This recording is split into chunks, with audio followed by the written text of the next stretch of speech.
Yes, आज student हम start कर रहे हैं एडमिशन ऑफ ए पार्टनर। सबसे पहले बच्चों को ये सोचना चाहिए कि एक नए पार्टनर को फर्म में एडमिशन देने की क्या ज़रूरत हो सकती है। इसके कुछ रीज़न हो सकते हैं, या तो जो भी आपकी फर्म ऑलरेडी चल रही है उसमें एक्सपेंशन करना चाहते हो और कैपिटल की रिक्वायरमेंट है और एफिशिएंसी बिजनेस के लिए चाहिए, तो इस केस में हम एक नए पार्टनर को एडमिशन दे सकते हैं। लेकिन उसके लिए सबसे पहले जो जितने भी ओल्ड पार्टनर्स होते हैं उनका यस करना या उनकी सहमति होना ज़रूरी होता है। जब एक न्यू पार्टनर फर्म के अंदर एडमिट किया जाता है तो रेशो चेंज हो जाता है और हम एक न्यू रेशो कैलकुलेट करते हैं। तो आज हम सीख रहे हैं calculation of new profit sharing ratio at the time of admission of a new partner. इसमें कुछ केसेस हैं डिफरेंट डिफरेंट। फर्स्ट केस आ रहा है आपके पास, मैं एक न्यूमेरिकल डिस्कस कर रही हूँ।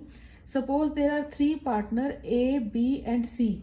उनका रेशो जो है वो है 3/6, 2/6 एंड 1/6। न्यू पार्टनर को डी को एडमिट कर रहे हैं वो लोग, और डी का शेयर है इसमें 1/6। और क्वेश्चन पूछ रहा है calculate the new profit sharing ratio. इसमें सीखने वाली बात क्या है, अगर सिर्फ नए पार्टनर का रेशो गिवन है, कैसे? पूरी फर्म का रेशो है 1, पूरी फर्म का जो प्रॉफिट होता है that is equal to 1। Why 1? 100 क्यों नहीं? क्योंकि हम यहाँ फ्रैक्शंस में क्वेश्चन कर रहे हैं, परसेंटेज में नहीं कर रहे हैं। तो होल अमाउंट जो होता है वो 1 होता है। 1 में से हम नए वाले पार्टनर को शेयर दे देंगे 1/6। तो बचा कितना? रिमेनिंग प्रॉफिट, रिमेनिंग शेयर कितना बचा? 5/6। अब ये 5/6 को ए बी और सी अपने ओरिजिनल रेशो या आप कह सकते हो ओल्ड रेशो में डिस्ट्रीब्यूट कर लेंगे। यानी पहले उन्हें पूरी एक चपाती का 3/6 मिलता था, 2/6 और 1/6। अब पूरी चपाती का नहीं, पूरी रोटी में से, पूरे प्रॉफिट में से, पूरे फर्म के प्रॉफिट में से 1 में से 1/6 हमने पहले नए पार्टनर को दे दिया हिस्सा। बचा कितना? 5/6। रिमेनिंग जो 5/6 है it should be distributed by A B and C. तो ए का नया रेशो अब क्या हो जाएगा? ए को 5/6 का 3/6 शेयर मिलेगा। बी का न्यू प्रॉफिट शेयरिंग रेशो 5/6 का 2/6 मिलेगा। सी का नया प्रॉफिट शेयरिंग रेशो 5/6 का 1/6 मिलेगा। और डी को लिखना बहुत ज़रूरी है। डी का शेयर कितना होगा? 1/6। तो आप इसको सॉल्व करो ना। ये आ रहा है 15/36, 10/36, 5/36। इसका डिनोमिनेटर भी आपको ठीक करना होगा। इसमें 6 आ रहा है तो इसे 6/6 से मल्टीप्लाई कर देना। ये आ रहा है 6/36। तो न्यू रेशो जो आपका आ रहा है वो आ रहा है 15, 10, 5 एंड 6। ये बहुत सिंपल सा केस था जब आप एक नए पार्टनर को एडमिट कर रहे हैं। सेकंड केस है, इसमें ये टॉपिक लिखा होगा कि जो नया पार्टनर आ रहा है वो अपना हिस्सा परचेज कर रहा है, खरीद रहा है। फॉर एग्जाम्पल मेरे सामने जो एग्जाम्पल है उसमें 2 पार्टनर हैं, राम और श्याम। उनका जो भी रेशो है पहले से ही old ratio that is 7/12 and 5/12। वो एक नए पार्टनर गोपी को एडमिट कर रहे हैं अपनी फर्म के अंदर, और गोपी का जो भी शेयर है वो है 1/6। और क्वेश्चन में मेंशन किया होगा कि 1/6 का हाफ वो राम से ले रहा है और 1/6 का हाफ वो श्याम से ले रहा है। अब सबसे पहले स्टूडेंट्स को ये सीखना है कि 1/6 का हाफ कितना होगा।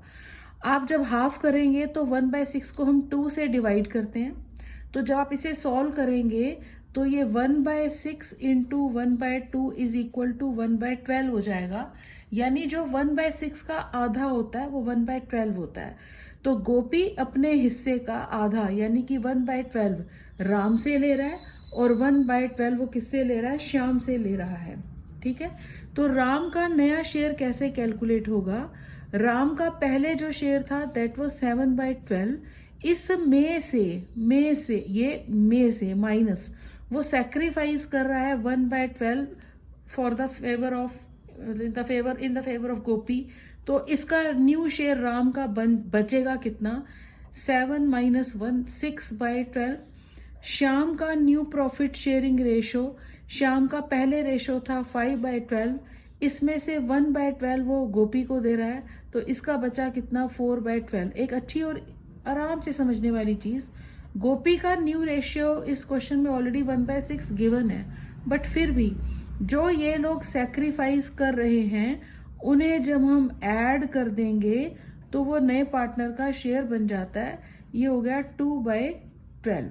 तो न्यू रेशियो आपके पास आ रहा है 6:4:2। इसे और स्मॉल कर सकते हैं, ये बन जाएगा आपके पास 3:2:1। ये आपका न्यू प्रॉफिट शेयरिंग रेशियो आएगा आफ्टर द एडमिशन ऑफ गोपी। आप हर बच्चा इस चीज को ध्यान में रखें, जब आप नया प्रॉफिट शेयरिंग रेशियो लिख रहे हो तो नए वाले पार्टनर को भी लेना बहुत जरूरी होता है, तभी तो वो न्यू रेशियो आएगा। तो 3:2:1 न्यू रेशियो आ जाएगा। और एक और केसेस, टोटल 8 और 9 केसेस है, थर्ड कर रहे हैं वो। एक केस है कि ए और बी दो पार्टनर हैं। A and B are two partners in a firm. A and B, A का शेयर 7:3 और A और B का शेयर है। नया पार्टनर एडमिट कर रहे हैं C for 3/7 share. 3/7 share in the profit which he took 2/7 from A and 1/7 from B। Calculate the new ratio. तो 3/7 2/7 वो A से ले रहा है और 1/7 वो B से ले रहा है। अब बच्चों को प्रॉब्लम कहाँ आती है, क्या इस क्वेश्चन में ये लिखा है कि वो 3/7 का 2/7 या 1/7 ए और बी से ले रहा है? नहीं, सिंपल लिखा है कि सी का शेयर 3/7 है, 2/7 वो ए से ले रहा है और 1/7 वो बी से ले रहा है। क्वेश्चन की स्टेटमेंट ऐसे लिखी है, C was admitted with 3/7 share in the profit which he took 2/7 from A and 1/7 from B. Simple. तो अगर फिर भी अगर बच्चों को कॉन्सेप्ट क्लियर करना है, 2/7 प्लस 1/7 3/7 ही बन जाता है, ठीक है। तो ए का नया रेशो कैसे कैलकुलेट होगा? ए का पहले रेशो था 7/10, जिसमें से वो 2/7 किसको पे कर रहा है? सी को, माइनस 2/7। बी का पहले से शेयर था 3/10, जिसमें से 1/7 वो किसको पे कर रहा है? सी को। तो ए का न्यू रेशो कितना आएगा? इसका एलसीएम आएगा 70। 49 माइनस 20, ये हो जाएगा आपके पास 29/70। उसके बाद बी का शेयर, एलसीएम आएगा इसका 70, ये आ रहा है 11/70। सी का शेयर वैसे गिवन है 3/7, नो प्रॉब्लम, लेकिन आपको सीखना है कि जो ये लोग सेक्रीफाइस कर रहे हैं, यहाँ माइनस है देखो, जब हम इन्हें ऐड कर देंगे तो ये नया शेयर, ये सी का शेयर बन जाएगा 3/7। जब आप इस नए रेशो को लिखेंगे तो ए का शेयर इसके अंदर आ रहा है 29/70, बी का शेयर आ रहा है 11/70 और सी का शेयर इसके अंदर आ रहा है 3/7। तो इन दोनों के डिनोमिनेटर 70 हैं और सी का 3/7 आ रहा है, तो इसके डिनोमिनेटर को भी आप 70 बना दें तो उसके लिए आपको 10 से मल्टीप्लाई करना होगा। तो सी का शेयर आ जाएगा 30/70। तो न्यू रेशो जो आपके पास आएगा इस क्वेश्चन के अंदर वो आएगा 29:11:30। ये आ जाएगा आपके पास न्यू रेशो। उसके बाद एक और केस है इस क्वेश्चन के अंदर, ये भी हम जो पढ़ रहे हैं ये न्यू प्रॉफिट शेयरिंग रेशो की कैलकुलेशन है। जो समझने वाला, सारे ही समझने वाले टॉपिक्स हैं, बट फिर भी जहां बच्चों को कुछ डाउट लगता है कि ये क्वेश्चन कैसे हो रहा है। एक क्वेश्चन है मेरे सामने, अच्छा क्वेश्चन है, ध्यान से देख सकते हो। ये क्वेश्चन है, नॉर्मली इस तरीके के क्वेश्चंस आते हैं जहां बच्चे सोचते हैं इस पे क्या करना होगा। A and B are partners in a firm sharing profit in the ratio 7:3. C is admitted as a new partner. C को नए पार्टनर के लिए नए पार्टनर के रूप में एडमिट कर रहे हैं। A sacrifices 2/7 of his share in favor of C. B 1/7 of his share in favor of C. Calculate the new ratio of A, B and C. अभी तक जो हमने क्वेश्चन डिस्कस किए और जो अब हम ये क्वेश्चन पढ़ रहे हैं, सबसे इंपॉर्टेंट जो एक आइडेंटिफिकेशन है, क्वेश्चन को पहचानना कैसे है। इस क्वेश्चन के अंदर सी का नया रेशो गिवन ही नहीं है। इससे पहले मैंने जितने भी केसेस एक्सप्लेन किए उसमें नए वाले पार्टनर का शेयर ऑलरेडी गिवन था। इस क्वेश्चन में सी का शेयर गिवन ही नहीं है। क्वेश्चन क्या लिखा हुआ है, ए और बी दो पार्टनर हैं, रेशो है उनका 7:3। इसमें पहले से ही लिखा हुआ है कि ए अपने हिस्से का of A sacrifices 2/7 of his share. अब क्वेश्चन को समझें, ए का पहले से शेयर था 7/10, ऑफ का मतलब ये इनटू ए अपने हिस्से का 2/7। आप 2/7 कैलकुलेट तो करके देखो, 2/7 कितना आ रहा है।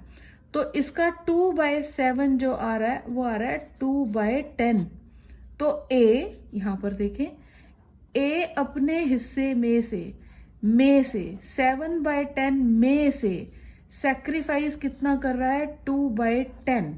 2/7 माइनस नहीं करना, आपने क्या माइनस करना है, 2/10। 2/10 कैसे आया, ए ने बोला कि मैं अपने हिस्से का ऑफ 2/7 सी की फेवर में दे दूंगा। तो 7/10 का ऑफ 2/7 इज इक्वल टू 2/10 आ रहा है। तो ए का पहले शेयर 7/10 था, इसमें से वो सैक्रिफाइस कितना कर रहा है, 2/10। अब हम बात करते हैं बी की। बी का पहले से जो शेयर था वो था आपके पास 3/10, और क्वेश्चन में लिखा है कि B sacrifices 1/7 of his share. तो इसका ऑफ 1/7 कितना होगा, तो बी अपने हिस्से का 1/7 सैक्रिफाइस कर रहा है। तो 1/7 इज इक्वल टू 3/70। तो अब बी का शेयर कितना आएगा, पहले से बी का शेयर था 3/10, इसमें से वो सैक्रिफाइस कर रहा है 3/70।